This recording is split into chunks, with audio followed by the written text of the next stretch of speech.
Hello good evening students.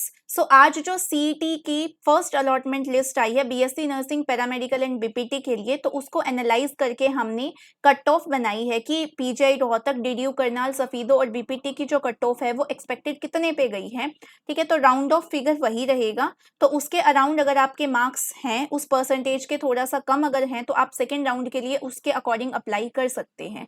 ठीक है, तो चलिए देखते हैं वन बाय वन कि किस कॉलेज की कितनी एक्सपेक्टेड तो नहीं कहेंगे, अब कट ऑफ गई है। ठीक है, तो सबसे पहले हम बात करेंगे पीजीआई रोहतक। अगर हम बीएससी नर्सिंग के कोर्स की बात करें तो पीजीआई रोहतक में ओपन कैटेगरी की गई है, लास्ट 72.22 पर नाम आया बच्चों का, सीट अलॉट हुई है। बीसीए की अगर हम बात करें तो 67.11 पर गई है। एससी की बात करें तो 66.11, तो लास्ट यही था। लास्ट स्टूडेंट जिसको पीजीआई रोहतक में एडमिशन मिला है इन बीएससी नर्सिंग कोर्स तो वह 61.11, तो इसके अराउंड आप अपनी परसेंटेज कैलकुलेट कर सकते हैं। अगर किसी बच्चे के 64 तक हैं एससी कैटेगरी में तो उसके लिए चांसेस हैं सेकेंड राउंड में उसको मिल सकता है। अगर किसी बच्चे के अप टू 70 हैं, ओपन कैटेगरी में 70 परसेंटेज है, तो उसको सेकेंड राउंड में चांस है कि उसको सीट मिल सकती है। अगर हम बात करें डीडीयू करनाल की, तो डीडीयू करनाल में बीएससी नर्सिंग की जो ओपन कैटेगरी की गई है दैट इज 71.11। अगेन मैं कहूँगी 70 तक अगर किसी के मार्क्स परसेंटेज हैं तो फिर उसको एडमिशन मिलने के चांसेस हैं। ठीक है, और जो भी मैं ये बता रही हूँ ये परसेंटेज है आपकी। ठीक है, बीसीए और बीसीबी की बात करें तो 67.22, ईडब्ल्यूएस की बात करें तो 70 और एससी की तो इससे भी कम गई है, वो हमें एग्जैक्टली पता नहीं चला। ठीक है, तो ये रहेगी बीएससी नर्सिंग कोर्स की जो कट ऑफ फर्स्ट लिस्ट में गई है वो। ठीक है, अगर हम बात करें सफीदों की तो लास्ट जो एडमिशन है 63.89 पे हुआ है, तो अप्रोक्स अगर किसी बच्चे के अप टू 60 भी हैं तो उसको सफीदों में एडमिशन मिलने के चांसेस मैक्सिमम है। ठीक है, तो अगर 60% तक आपके मार्क्स हैं तो आप सेकेंड राउंड में अप्लाई कर सकते हैं। ठीक है, आप उसके लिए रिस्क फैक्टर ले सकते हैं। देन अगर हम बात करते हैं बीपीटी की, तो बीपीटी में हमारे पास PGI Rohtak, DDU Karnal and Saket वाला जो कॉलेज है वो था। तो सबसे ज़्यादा जो कट ऑफ गई है वो हमारी PGI Rohtak and DDU Karnal, ये मैं लास्ट बता रही हूँ, ये स्टार्टिंग नहीं है। 57.22% तक बीपीटी में एडमिशन मिला है बच्चों को, डीडीयू में भी 57.22 है, लगभग सेम सिमिलर सा ही है। ठीक है, और एमटी साकेत में इससे कम में स्टार्टिंग 57.22 के बाद एमटी साकेत में फिर बच्चों को एडमिशन मिले हैं। ठीक है, तो अप टू 50% तक बीपीटी में मिला है एडमिशन। ठीक है, तो इन तीन कॉलेजेस की हमें बात कर रही हूँ। तो अगर किसी बच्चे के अप टू 45% भी हैं मार्क्स तो वो बीपीटी के लिए अप्लाई कर सकता है सेकेंड राउंड में। ठीक है, तो ये तो रहेगी बीएससी नर्सिंग और बीपीटी की कट ऑफ जो हमारे फर्स्ट राउंड में है।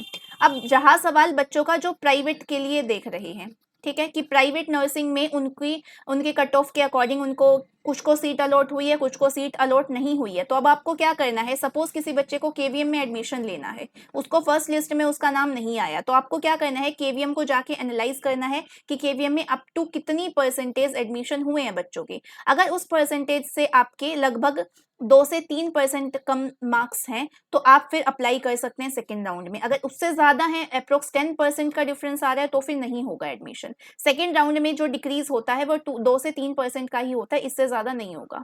ठीक है, तो आपको जिस भी कॉलेज में एडमिशन लेना है उसी कॉलेज पे जाके फोकस करिए। ठीक है, वहाँ पे देखिए कि अप्रोक्स कितनी कट ऑफ तक, कितनी परसेंटेज तक वहाँ एडमिशन हो रहे हैं, तो अपनी परसेंटेज को उसके अकॉर्डिंग रिलाई करके देखिए। क्योंकि 35 प्राइवेट कॉलेज हैं तो मैं सबको एक एक करके एनालाइज नहीं कर सकती, बहुत बड़ी लिस्ट है, तो इतने कम टाइम में इतना ही एनालिसिस हो सकता है। तो प्राइवेट के लिए मैंने आपको आइडिया दे दिया है। जिस भी बच्चे को पैरामेडिकल के लिए करना है, तो पैरामेडिकल को करना है तो आपने पैरामेडिकल का चूज किया होगा। जैसे आपको ओटी के लिए देखना है तो ओटी के लिए आपको कौन सा कॉलेज चाहिए, उस कॉलेज में जाके ओटी का आप देख सकते हैं एनालिसिस करके। ठीक है, कि जनरल में कितना है, उसमें कितना है, तो आपको अपने स्पेसिफिक में जाके करना है। ठीक है, नर्सिंग और बीपीटी का मैंने बता दिया, मेजर जो था वो बीपीटी के लिए ही रहता है बच्चों का। ठीक है, तो पीजीआई रोहतक में अगर आपके 55% तक भी है तो मोपअप राउंड तक आप फाइट कर सकते हो, आपको एडमिशन मिल सकता है। ठीक है, अब यहाँ पे आप कैटेगरी वाइज अपना अलग अलग देख सकते हैं, मैंने राउंड फिगर करके बता दिया कि इतने तक बच्चों का एडमिशन हुआ है बीपीटी में। ठीक है, अब इससे रिलेटेड अगर आपको कोई डाउट है तो टेलीग्राम पे मैंने मैसेज ओपन कर रखे हैं, वहाँ पे जाके आप एक दूसरे से डिस्कस कर सकते हैं। ठीक है, कॉलेज के बारे में पूछ सकते हैं, इस वीडियो के नीचे कमेंट सेक्शन में पूछ सकते हैं। जितना कोशिश हो पाएगी, मैं सबके रिप्लाई नहीं कर सकती, मैं पहले भी ये बात बोल रही हूँ क्योंकि काफ़ी सारे हैं। ठीक है, टेलीग्राम पर भी मैसेज है, नीचे कमेंट सेक्शन में भी है, तो मैं सब चीज़ें तो हैंडल नहीं कर पाऊंगी। तो जितने मैं कर पाऊंगी मैं कोशिश करूंगी जवाब देने की। और दूसरे बच्चों से भी मैं रिक्वेस्ट करी, अगर आपको उस चीज़ के बारे में आइडिया है थोड़ा बहुत तो आप वहाँ पे बच्चों को गाइड कर सकते हैं। ठीक है, अब लास्ट जो पॉइंट है वो मैं डिस्कस करना चाहूँगी कि आगे आपको स्टेप्स क्या करने हैं, ठीक है? आगे आपको क्या करना है, तो आपका पहला स्टेप जो है वो सीट अलॉटमेंट है, ठीक है? आपका जो नाम है वो आ गया होगा। दूसरा फिर आपको डॉक्यूमेंट वेरिफिकेशन कराना है, डीवी के लिए जाना है। थर्ड आपको क्या करना है, अपनी फीस सबमिट करानी है, ठीक है? ट्यूशन फीस सबमिट करानी है, then document verification first step हो जाएगा, ये सेकंड हो जाएगा, थर्ड फिर डॉक्यूमेंट वेरिफिकेशन हो जाएगा।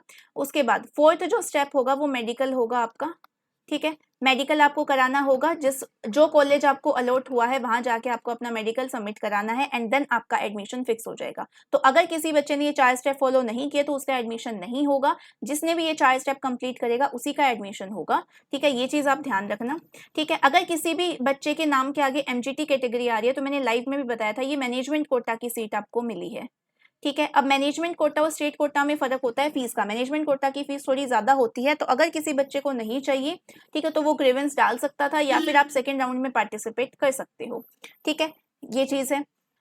तो मेजर तो यही बच्चों की प्रॉब्लम थी। अगर और भी कोई डाउट है तो आप मुझसे पूछ सकते हैं। And this is all about today. Thank you very much and stay connected.